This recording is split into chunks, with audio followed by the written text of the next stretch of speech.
The morning sun bathed the monastery in golden light. Disciples gathered silently around the Buddha, eager to hear his wisdom. A faint breeze stirred the leaves, carrying a sense of tranquility across the gathering. Among them stood Arjuna, a troubled merchant from Rajagaya. His furrowed brow and clenched fists betrayed the turmoil within. Bowing deeply, he addressed the enlightened one with a trembling voice. "Master, I am tormented by hatred for one who betrayed me." The Buddha gazed at him with compassion, his eyes reflecting profound understanding. "Is my path in harmony with your teachings?" The Buddha listened intently, his posture serene, his hands resting gently on his lap. "Daughter, the path of right livelihood is not determined by the nature of work alone," he said softly. "Master, he robbed me of wealth and honor," Arjuna confessed, anger seeping through his tone.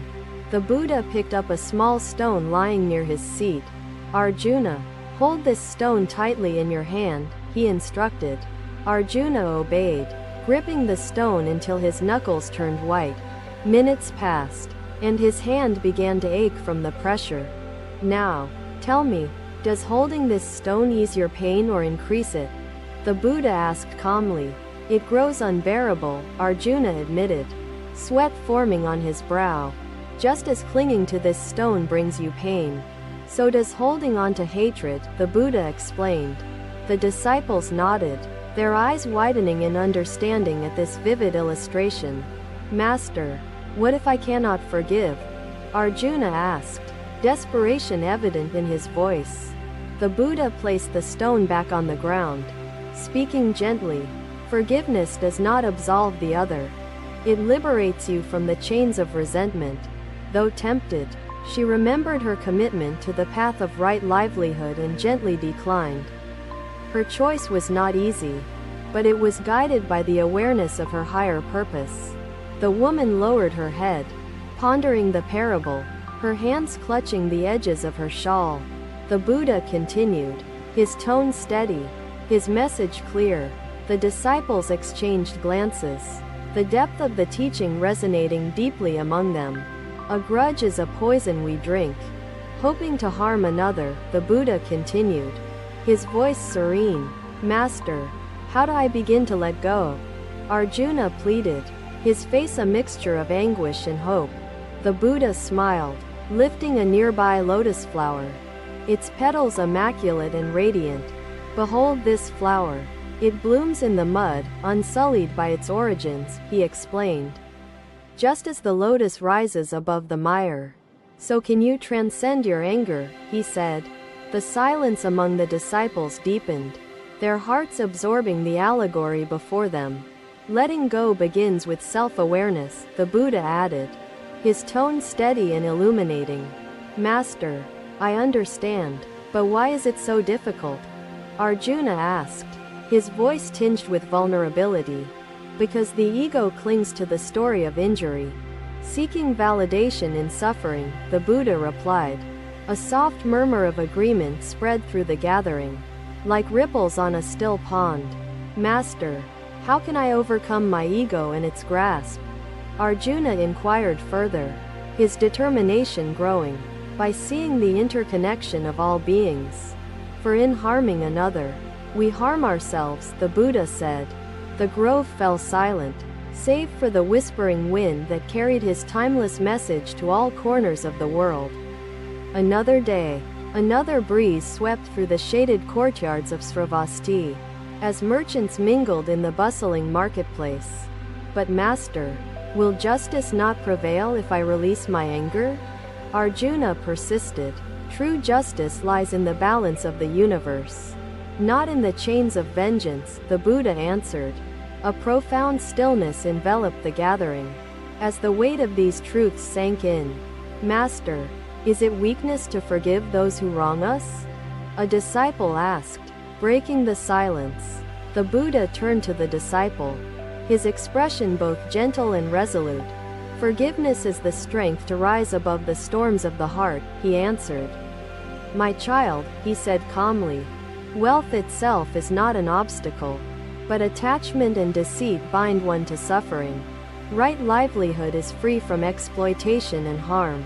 Guided instead by fairness and generosity, the path to freedom begins with a single step. Releasing the stone of hatred, he said.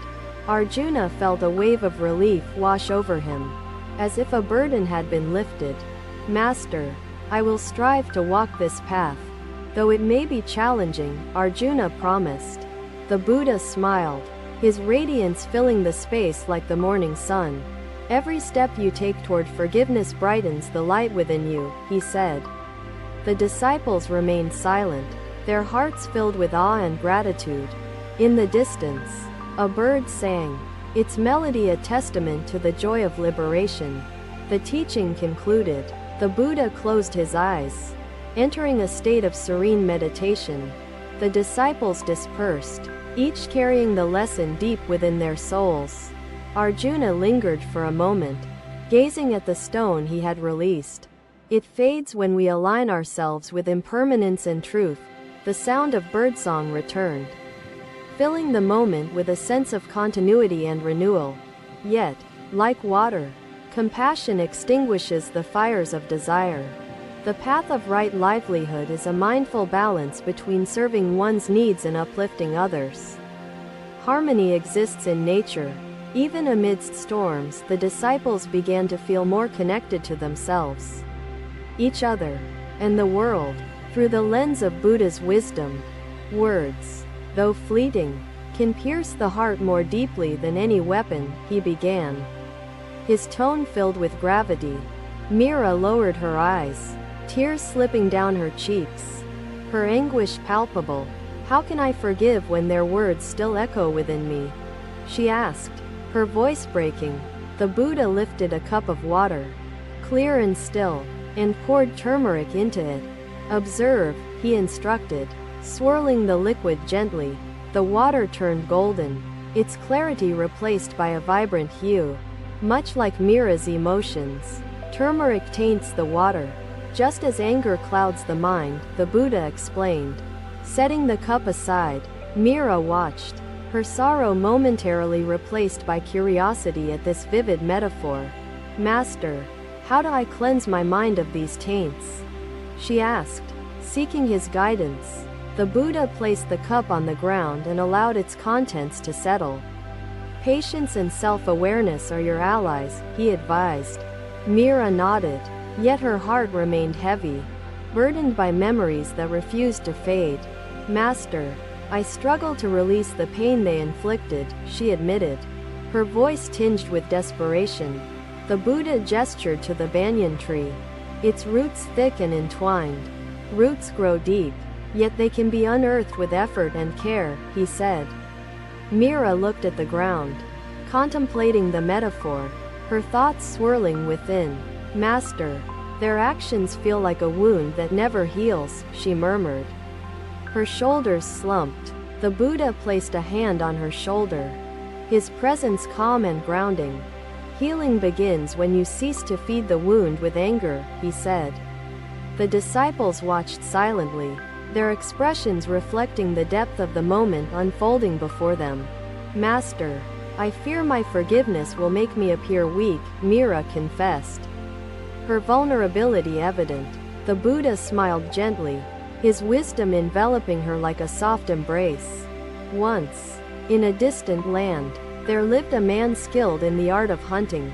Known for his precision and strength, the hunter listened closely, his hands resting on his knees, as the Buddha painted a vivid picture of the man's life. But Master, what if they never acknowledge their wrongdoing? She asked, her voice trembling. The Buddha pointed to the hills beyond the monastery. Bathed in sunlight, the disciples exchanged glances, captivated by the unfolding tale. As the Buddha continued, instead of taking the deer's life, he chose to care for the creature, nursing it back to health. Master, I want to release this anger, but it feels impossible, she admitted honestly. The Buddha knelt beside her, lifting the cup of water once more. Let the anger settle, as the sediment in this cup does, he said. Mira watched as the water began to clear, the turmeric sinking to the bottom. Clarity emerges when agitation ceases, the Buddha explained, his tone steady and illuminating. A soft breeze rustled the leaves, as if echoing the calmness of his teachings. Master, how do I begin to embrace this clarity? Mira asked, her determination growing. The Buddha picked up a single fallen leaf, holding it delicately between his fingers. Begin with small steps, he recited a verse. His voice melodious and clear. Lift not the bow, but the plow. Grow not fear, but abundance. The disciples remained silent, their hearts absorbing the wisdom imparted by the enlightened one. Forgiveness is not for them. It is for you, to free yourself from the binds of anger, the Buddha said. Mira closed her eyes, letting the weight of his teachings settle into her soul. Master, I will strive to release this burden. Though the path feels daunting, she promised. The Buddha smiled, his radiance filling the space like the warmth of the morning sun. Every step you take toward forgiveness lightens the darkness within you, he said.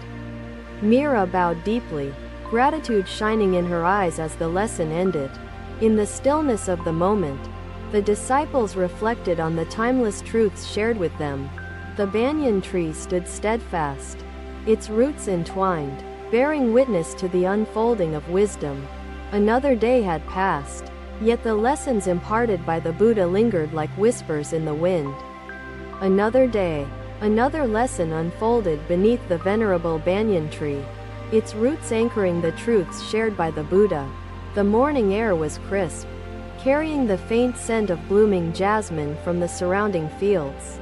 Disciples assembled in silence, their hearts open, awaiting the wisdom that would guide their lives.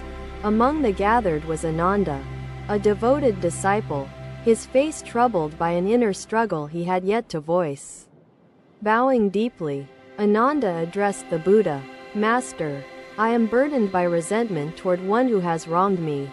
The Buddha regarded him with serene compassion, his presence radiating a calming energy. Ananda, do you believe your anger guards you or imprisons you? He asked with a steady tone. Ananda hesitated, his brow furrowed as he grappled with the question's depth.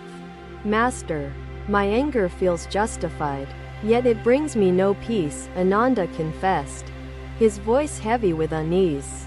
The Buddha gestured to a pile of dried leaves nearby, untouched and withered. Pick up these leaves and hold them close, he instructed. Ananda obeyed, clutching the brittle leaves, their edges crumbling under his grip. Now tell me, what happens when you hold on to what has already fallen away? The Buddha asked patiently. It serves no purpose, and its weight burdens me needlessly, Ananda replied, his voice tinged with realization. So it is with anger, which clings to the past and prevents you from embracing the present, the Buddha explained. A murmur of understanding rippled through the disciples, their faces reflecting the clarity of this truth. Master, I see the futility of holding on, but the pain still lingers within me, Ananda admitted. The Buddha pointed to a stream flowing gently beyond the monastery, its waters clear and vibrant. Look at the stream, Ananda. It flows onward, leaving no drop behind, he said. Ananda watched the stream, its serenity contrasting with the turbulence of his own emotions. Master, how can I flow as freely as the stream? Ananda asked, his yearning evident. The Buddha lifted a pebble from the ground and tossed it into the stream.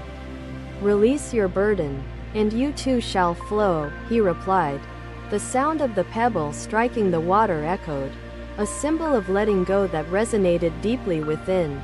Master, what if the other person does not repent for their actions? Ananda questioned further. The Buddha smiled gently, his wisdom vast as the horizon. Forgiveness is a gift you give yourself, not a transaction with others, he explained. The disciples listened intently, their hearts absorbing the profound nature of this teaching. Master, does forgiving them mean I condone their actions? Ananda asked, his voice steady yet uncertain. The Buddha shook his head, his expression firm yet understanding. To forgive is to unbind yourself, not to justify their deeds, he clarified. Buddha's wisdom opened their minds to the vastness of life's potential. The hillside, bathed in golden light, became a place of reflection and inspiration for the disciples. The Buddha plucked a blade of grass, holding it between his fingers as he spoke. Strength lies in gentleness, not in hardness. See how the grass endures where the stone crumbles, he said. It is the courage to face reality while finding strength to begin anew. The river's gentle current mirrored the flow of Buddha's teachings, harmonizing the scene with the essence of his wisdom. The Buddha turned his gaze toward the horizon, where the sun began its gentle ascent. Cultivate compassion, for it softens the heart and heals the scars left by anger, he instructed. The disciples nodded, their collective silence a testament to the gravity of these teachings. Master, is it truly possible to forgive and feel free of resentment? Ananda asked with newfound hope. Buddha gestured toward the river, its surface shimmering with sunlight as it meandered gracefully through the landscape. The river does not stop flowing when faced with obstacles. Ananda closed his eyes, feeling a flicker of lightness replace the heaviness within him. Master, I am ready to take the first step on this journey, Ananda declared. The Buddha smiled, his radiance illuminating the moment as the morning sun began to crest, every step taken with compassion leads you closer to freedom, he said. The gathering concluded, yet the disciples lingered, their spirits uplifted by the transformative power of forgiveness. The banyan tree stood steadfast, its roots entwined with the wisdom shared beneath its shade. Another day passed, but the teachings of the Buddha remained eternal, guiding all who sought them. Thank you for watching. Buddha's teachings are always with you. Subscribe to our channel and we will see you in the next video.